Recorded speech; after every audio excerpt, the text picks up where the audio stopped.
We just settled in for a nice game of Planet Zoo when it became obvious to us we weren't going to enjoy it much. Planet Zoo, for those unfamiliar with the title, is one of those zoo sim games like Sim Zoo, in which you pretend to be the owner of a zoo who has the best interests of both the animals you feature and the people who come to look at them at heart. Really, of course, you're just trying to build an efficient economic engine so that when some numbers are subtracted each time the clock ticks, other numbers are added that are, hopefully, bigger. It's just that some of the numbers are made up to look like animals that occasionally die for no particular reason. This was not our problem with the game, though. We're completely used to things happening for no apparent reason that we can understand. That's called life. You'll just have to imagine us waving our hands at the world in general right now, but trust us, we're doing it. No, for us, the problem was a system in the game that should have been easily functional with no need to go into deep layers of shenaniganery in order to produce decent and reasonable results. Picture, if you will, two zoo enclosures. Say one contains the American bison, several members of, and the other contains an ever-growing number of prodigiously prolific peacocks. Both are contained within suitable enclosures, provided with food and water as well as various bits of species-specific entertainments. They could not be happier, these peacocks and bison. Meanwhile, elsewhere in the zoo, a crowd of both the public and zoo employees are waiting to descend on these two zoo attractions. One to enjoy the educational materials provided and view the animals on display, the other to clean up after the first group and take care of the animals as needed. Let's say, for the sake of argument, both these groups of people are starting at the zoo entrance, the very first portion of the realm of which you now find yourself in absolute control. They haven't fully entered the zoo yet, but you are mere moments away from unpausing the game and letting them have at it. All that remains to do is to connect a stone path from the zoo entrance to the animal exhibits so people can move from one to the other. Now, there are any number of ways to create that stone path. Lots of games have lots of ways in which this is done. Some let you lay the path down as a series of quick and easy straight lines. Basically, you just paint the path where you want it to go and the game says, "Yes, sir, I shall put it just there exactly as you have instructed me." If it runs over anything it shouldn't, like bits of complicated terrain or other fixtures already installed, it'll light up red to let you know where the offending bit is and allow you to jigger things around until it's all sorted. Great, cool, easy, boom, path. Hardly had to bat an eye. Other games like a slightly more complicated arrangement. They allow you to lay the path down in increments, with each increment being adjustable so as to allow you to curve the path or raise or lower it. These sorts of games generally provide some sort of light assistance to provide paths with delicate curves that flow around obstacles. They have a bit of code that helps them to automatically match up with other bits of path already laid down if you so choose, which is always a bit of a trick with games that use a more free-form system rather than a grid. Great, cool, easy, boom, path. A touch more eye-batting than the other way, but still useful. And then there's Planet Zoo's system. The designers of Planet Zoo seem to feel that the animals and people and addition and subtraction of related numbers were a mere sidelight to the game they really had in mind when they set out. All that zoo stuff was just a pasted-on theme in order to get you to play the real game, the game of path making. You could call it Pathfinder if that wasn't already taken, but it is. In any case, it turns out that Planet Zoo's path-making system is so complicated, you just about can't get a straight line out of it. Nor can you neatly connect two paths to each other in a way that doesn't result in some sort of four-leaf clover interchange of foot traffic loops. It's ridiculously terrible. So bad that we quit playing the game altogether after spending 2 solid hours looking up videos and tutorials made by fans of the game that supposedly explain the intricacies of path making in an effort to try to understand how it was all meant to work. Just so we could lay a stone path from point A to point B in the simplest, most reliable manner possible without accidentally summoning a great old one from beyond time and space. None of it helped, and it's fair to say that few, if any, of the people we tried to apprentice under actually understood the system themselves. We never would have started the game if we'd known we needed to be a Mason first. This is GM Word of the Week, and I'm Fiddleback. Picture yourself once again back in prehistory. It's a place we like to go on this show because so many interesting and fundamental things happened then, and understanding them might lead to some insights on how things work today. You live, in this example, on one of the 3 Aran Islands, either Inishmore, Inishmon, or Inisheer. Your choice, really. The islands sit off the coast of Galway Bay in Ireland and are made of limestone. The weather is generally terrible, and because the islands are exposed barren hunks of rock, they get the full brunt of any sort of Atlantic storm that happens to blow by. The big horizontal sheets of limestone of which the island are comprised tend not to hold any topsoil, so trees aren't really a thing. Wood is scarce. You basically have to think of the surface of the islands as a lot of naturally occurring pavement to get a proper idea of just how bleak things are. What are you doing there? Existing, mostly, and it's a pretty tough existence. You really aren't here because you want to be. You're here because it's the last place you can go and be safe from attack by someone with more access to pointy sticks and a belligerent attitude. But because there's no trees to speak of, and what little soil there is keeps blowing away every time the wind comes up, you've got a problem. Well, several problems really, but let's focus on the big 3. You've got some water because storms bring rain, but you've got very little food and virtually no shelter. If you want to grow anything, you have to make the dirt you grow it in yourself. To do so, you mix up the island's few natural resources, seaweed and sand, with the one thing every animal produces: manure. One of the sub-problems of the major problems listed is that there are very few animals here that aren't you and a collection of butterflies and moths, and butterflies aren't going to be very helpful in that department. So you pile up the homemade dirt as best you can, but every time the wind comes up, off it goes, either to some other part of the island where you don't want it to be, or if you are particularly unlucky, straight back out to sea. You've got to do something to stop it happening, and the only thing you have to stop it with is rocks. Meanwhile, you've also got that whole lack of shelter thing to worry about too, because the storms and wind are no better for you than they are for the soil, and again, all you've got to work with are stones. Probably it doesn't take very long for you to work out what to do with what you have. It's likely the first Aran Islanders would have started simply enough by piling stones one atop the other in a loose fashion, just hoping to keep some of the wind off themselves and off their soil. It might have been a loose wall of stone at first, a few feet high, just tall enough to lie down behind while the wind blew through the holes, which was not great, but certainly better than it had been when there were no walls at all. Eventually, though, you'd get tired of the breeze whistling at you through the gaps in the wall, and you'd start plugging those up with smaller stones and mud. You'd take these slightly improved walls and pile up your future garden along them, surrounding each plot with walls to keep the soil in place, and pile it deep enough to actually grow stuff in. Meanwhile, you'd build some huts using more stone. They'd be circular, and probably you'd dig the bottom stones in a bit and lean the rest in on themselves to keep the whole thing standing. Bits of moss and mud and stone would plug the gaps until you had something at least solid enough to keep the fire from blowing out of an evening. And pretty soon, before you knew it, you'd have invented one of the first and earliest forms of stone masonry in the world, even before the Egyptians and their fancy-schmancy pyramids, which is exactly what was discovered on the Aran Islands. Dun Ingus sits atop Inishmore. It's a prehistoric hill fort set at the edge of a 330-foot-high cliff. The best guess for the date of construction is sometime in the Bronze Age for the earliest parts of the structure. The basic means of initial construction was to pile what amounted to rubble up against large upright stones. There was no mortar used, everything was fitted dry and by hand in a method referred to as dry stone.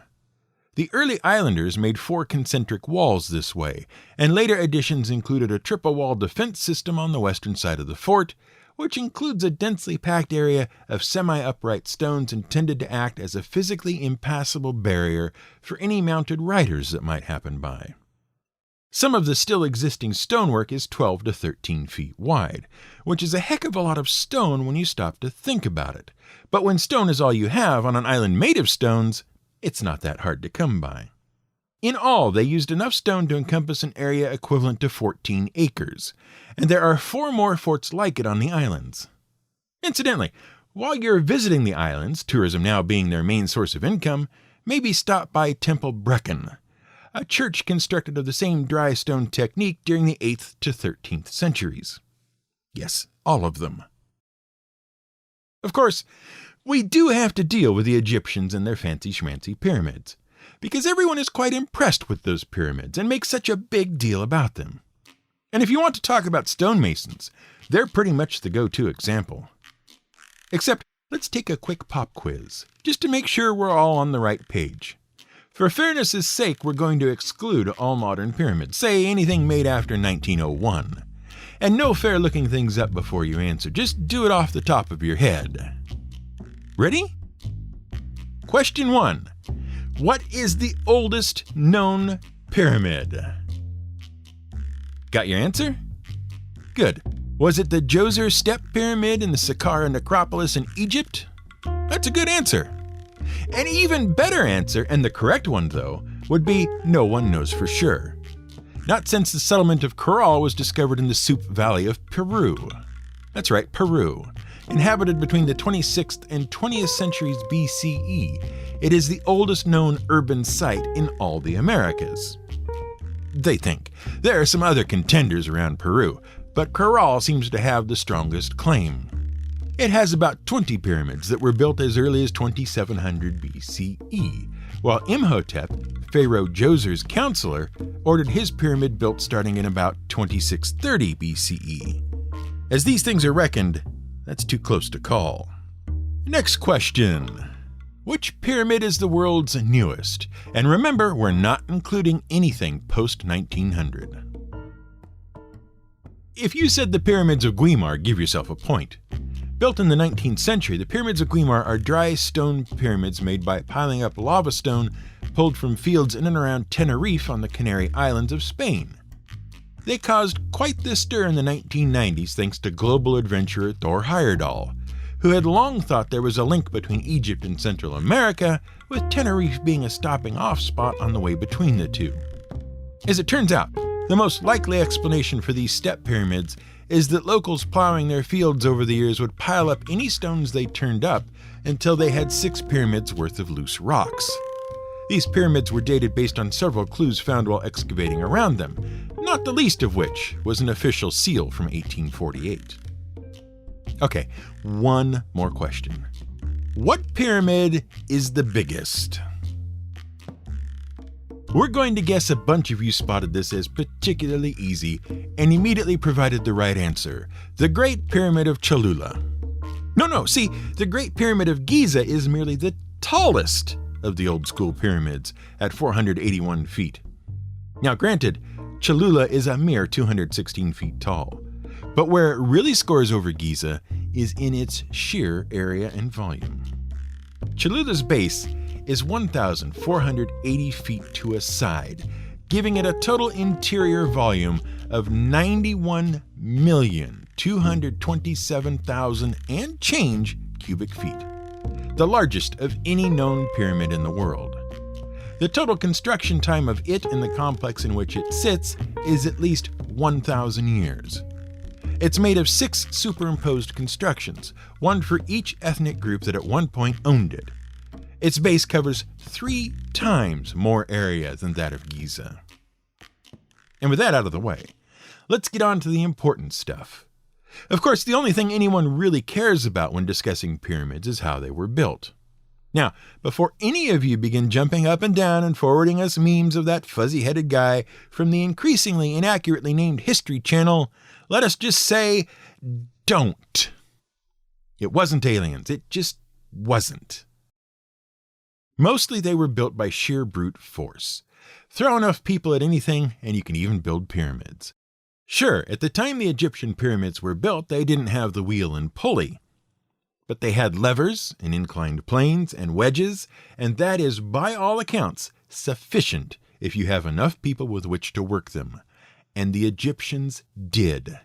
The real debate of the how of pyramids is whether what they had was several thousand slaves to do all the work, or whether they just had a few thousand slaves and several thousand skilled laborers with which to make it all work. Those skilled craftsmen would have been essential. They'd have been paid proper wages or allowed to work off debt in exchange for their services. It's doubtful slave labor alone could have produced pyramids with quite the same quality without them. You needed people who knew how to do specific things, and most of the specific things people needed to know how to do involved working with stone. From what kind of stone to use for various parts of the pyramid, to how to cut the stone in preparation for removal from the dig site, to preparing the stone to be put into a specific place, which it had to fit pretty much the first time, because no one was going to haul the stone up and down the pyramid more than once if you got it off by just a little bit. All of this work was directed by a master mason or two who each oversaw groups of thousands of men. Coordinating what was going on as well as how it was going on was a daunting task. Which was the whole point of master masons. Knowing everything there was to know about stones and different types of rock was the core of their business. Getting it wrong could have catastrophic consequences, and because of that, you didn't just wake up one morning and get hired on as a master mason. Most modern-day masons serve at least a 3-year apprenticeship, during which time they learn on-site and on the job under the watchful eye of the instructor. But that isn't all. Today there's theory work and general knowledge. You learn to cut stone and lay stone, you learn to read blueprints and do drafting, you'll need math skills, and you'll participate in electronic stonemasonry training, which is not, as far as we can make out, all-night Minecraft sessions. During your training period, you'll become familiar with the tools of the trade, naturally. Mallets, chisels, and metal straight edges are the bare bones basics. With those 3 tools, you can shape a block of stone so that it has flat, even sides. And that doesn't even take into account the pneumatic tools now in use, or even the very old ways of splitting stone. You'll also have to learn how to mix mortar properly, of course, and you'll need a trowel to lay it on the stones and fit it into the gaps. And mortar is funny stuff. It's designed to be weaker than the stone or brick it is holding in place, because if something breaks, you want it to be the mortar, which is cheap and easy to repair or replace, instead of the stone, which is not easy to replace and very expensive. If mortar breaks, you just slather in more. If stone breaks, you have to not only replace the stone with something that nearly exactly fits the space left behind, you also may have to take apart, brick by brick, a section of wall just to put one piece back in place properly. The earliest mortars known were just mud and clay. As civilization advanced, things got a little more sophisticated, and the Babylonians were making baked brick constructions held together with lime or pitch. Later advances were made into gypsum-based mortar, which you may know as plaster of Paris, and is the stuff used by ancient stonemasons to hold the pyramids together. Thank goodness it doesn't rain a lot in Egypt, because plaster of Paris tends to soak in water and fall apart. Eventually, as the Greeks worked out concrete, they came up with something called pozzolanic mortar, which was made from volcanic ash that reacted with water and calcium hydroxide to form a cement-like compound. And nowadays, we call that substance hydraulic cement because it hardens underwater. Unfortunately, something happened, no one knows what exactly, and we all forgot how to make cement and hydraulic mortar. 2,000 years it took before anyone worked it out again. Until then, we just had to use basic lime mortar on all the medieval Gothic cathedrals, which notably does not do well in damp or rainy conditions, and is one of the significant reasons that some cathedrals aren't in such great shape. Fortunately, in 1794, Joseph Aspdin tossed a bunch of limestone and clay into a kiln, heated it all up to produce nodules called clinker, then ground that down and added gypsum to it to come up with what is called ordinary Portland cement. So named because it was ordinary, and reminded folks of the Portland stone quarried from the island of Portland in Dorset, England. It sets hard and dries quickly, and is generally less of a hassle to deal with when making shiny new stone and brick buildings. Nowadays, though, you can get all sorts of fancy colors and polymers in your mortar, depending on what you need to do with it. And all of that is what a mason needs to know just about the mortar they are using. Back in medieval times, a stonemason had to learn most of that the hard way, by doing it instead of just reading about it, which is why apprenticeships for masons back then were as long as 7 years, during which time you had to learn not just about mortar, but about the stone you would be using as well. Everything from granite to pumice to marble, slate, sandstone, and limestone were on the syllabus, and you had to know when, where, and why to use them. Granite is exceptionally hard, strong, and durable, making for great counters and flooring, but not so hot for detailed decorative bits. Marble was fine and easy to work, great for decoration and art as demonstrated by the Greeks, but you only have to look at the Acropolis to realize it wasn't maybe the best choice for structural integrity. Slate is very fine-grained stone and holds very sharp details, which is what makes it ideal for memorials and headstones, but also means it splits nicely to make slate roofing tiles. Masons who specialized particularly in doing headstones and memorials are called, naturally enough, memorial masons, because any industry that has been around as long as masonry has developed specific areas in which one can specialize. Masons who particularly focus on the application of stone onto buildings using a variety of specialized mortar and equipment are called fixer masons. Quarrymen split sheets of rock and pull them from the ground. Sawyers, as the name suggests, cut rough blocks of stone into cubes of the project's required size. Banker masons work out of a workshop and shape the stones into the variety of shapes needed for a given building, including detailed moldings and the delicate tracery for Gothic windows. And carvers make statues and other artistic figures. Modern stonemasons will receive some training in all of these aspects of their job. And those are really just the beginning of all the things they have to know about stonemasonry just to make the move from apprentice to journeyman, where they could stop learning all the theory and book stuff and finally get out there and begin to earn a living. In medieval times, you'd have spent your time essentially working for free as you learned your trade at the foot of your master. Once you graduated to journeyman, though, you were allowed to earn a daily wage and take jobs offered to you as a fully qualified craftsman for someone else. Eventually, if you were good enough and worked hard enough, you could become a master mason and were considered a free man, able to go where you liked, work for whomever wanted to be your patron, and train apprentices of your own. And then, you could travel to the home of Planet Zoo developers Frontier Developments and show them that laying a stone path in a straight line is just about the easiest thing you can do, and doesn't need 7 years of study to figure out.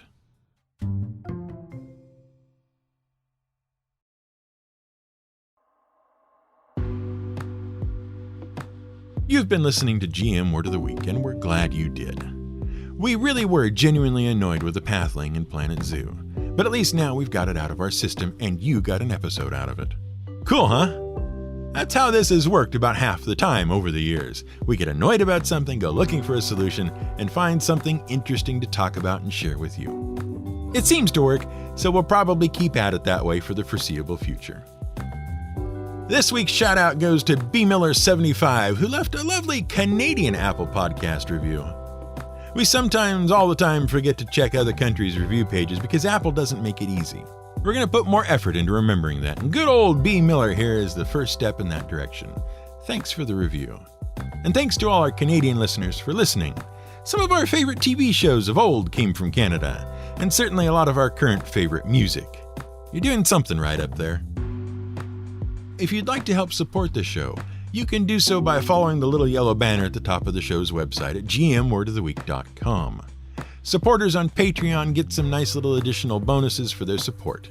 And thanks to everyone who already helps out there. We don't even have to consider running ads with your contributions. That's pretty cool. GM Word of the Week is researched, written, and produced by me, Brian Casey, reluctant apprentice mason.